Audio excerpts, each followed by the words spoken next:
எப்படி இருக்கிறீங்க? நல்லா இருக்கிறீங்களா?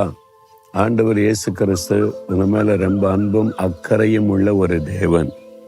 அது மாத்திரம் இல்ல, உங்களுடைய வாழ்க்கையின் ஒவ்வொரு பகுதிகளை கவனமாய் பார்க்கிற தேவன். நீங்க நடந்து செல்ற பாதையில சில சமயம் தடுமாற்றம் வரும், சறுக்குதல் வரும், விழுந்துருவனோ அப்படின்ற சூழ்நிலை வரும். நம்முடைய கால் கல்லில் இடரும் போது தேவ தூதல் வந்து நம்மை தாங்குகிறாங்களாம். ஆண்டவர் அப்படியெல்லாம் வாக்கு கொடுத்திருக்கிறார். ஆவிக்குரிய வாழ்க்கையில சில சமயத்துல சறுக்குதல்கள் வரும். அந்த மாதிரி சமயத்துல நம்ம கொஞ்சம் துக்கப்படுவோம். இப்படி ஆயிட்டு, இப்படி செஞ்சிடக்கூடாதோ, இப்படி நடந்திருக்கூடாதோ அப்படின்னு சொல்லி. அந்த சமயத்துல ஆண்டவர் என்ன செய்கிறார்? 94ஆம் சங்கீதத்துல 18வது வசனத்தில், என் கால் சறுக்குகிறது என்று நான் சொல்லும் போது கர்த்தாவே உமது கிருபை என்னை தாங்குகிறது. அருமையா ஒரு பக்தன் சொல்லுகிறார், என் கால் சறுக்குகிறது என்று சொல்லும் பொழுது கர்த்தாவே உமது கிருபை என்னை தாங்குகிறது. இந்த சறுக்குதல் எல்லாருடைய வாழ்க்கையில வரும். நீங்க ஆபிரகாமுடைய வாழ்க்கையில கூட சறுக்குதல் வந்தது. அவர் விசுவாசிகளின் தகப்பன் என்று அழைக்கப்பட்டவர். அவரே ஒரு காலத்தில் விசுவாசத்தில் தடுமாறின சம்பவம் எழுதப்பட்டு இருக்கிறது. மோசே தேவனுடைய சிநேகிதன். அவரே ஒரு சமயத்துல சரிக்கிட்ட சம்பவம் பைபிள் எழுதப்பட்டு இருக்கிறது. அதே மாதிரி தாவீது, என் இருதயத்திற்கு ஏற்றவன், எனக்கு சித்தமானதெல்லாம் செய்வான் ஆண்டவர் பெருமையா சொல்லுகிறார்.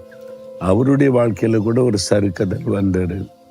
இந்த மாதிரி எல்லாருடைய வாழ்க்கையிலுமே சில சறுக்குதல்கள் வந்ததை வேதத்தில் பார்க்கிறோம். நம்ம அப்படியே விழுந்து அழிஞ்சு போவதில்லை. என் கால் சறுக்குகிறது என்று கர்த்தரை நோக்கி கூப்பிடும் போது அவருடைய கிருபை நம்மை தாங்குகிறது. அவருடைய இரக்கம், அவருடைய கிருபைனா தகுதியற்ற ஒரு மனிதனுக்கு தேவன் காண்பிக்கிற தயவு. ஆண்டவரே, என் கால் சறுக்கிட்டு, நான் கொஞ்சம் சறுக்கிட்டேன், இது தப்பு தான், இது உண்மை துக்கப்படுத்துகிற காரியம்தான், இது என்னுடைய சாட்சியை கெடுக்கிற காரியம்தான், ஆனாலும் கொஞ்சம் சறுக்கிட்டு எனக்கு கிருபை கொடுங்க, நான் மறுபடியும் சரியாயிடுறேன், நான் மறுபடியும் எழுந்த நடக்கணும், அப்படியே விழுந்து போயிடக்கூடாது, என்னை கிருபை கொடுங்க நீ ஜெபிச்சான். போப்போ, நீ சரி கிடையாது, உன்னால என் மனசு பாதிக்கப்பட்டுச்சு, நான் எவ்வளவு நாள் உதவி செய்வது அப்படின்லாம் விட மாட்டார். அவருடைய கிருபை, அவர் கரம் கொடுத்து செருக்குகிற சமயத்துல நம்மை தாங்கி நடத்துவாராம். பாருங்க, பேதுரு கடலின் மேல நடந்தார். ஆண்டவர் சொல்லி சில அடிகள் நடந்தார்.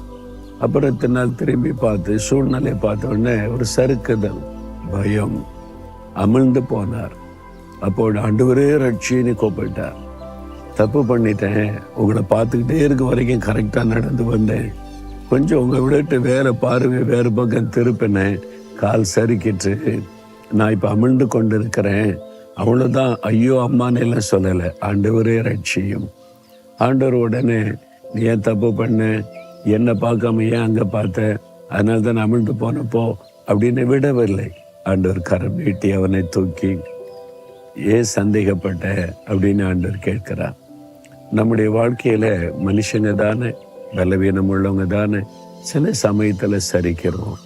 அதே நினைச்சு துக்கப்படாதுங்க, அதிலே விழுந்து கிடக்காருங்க.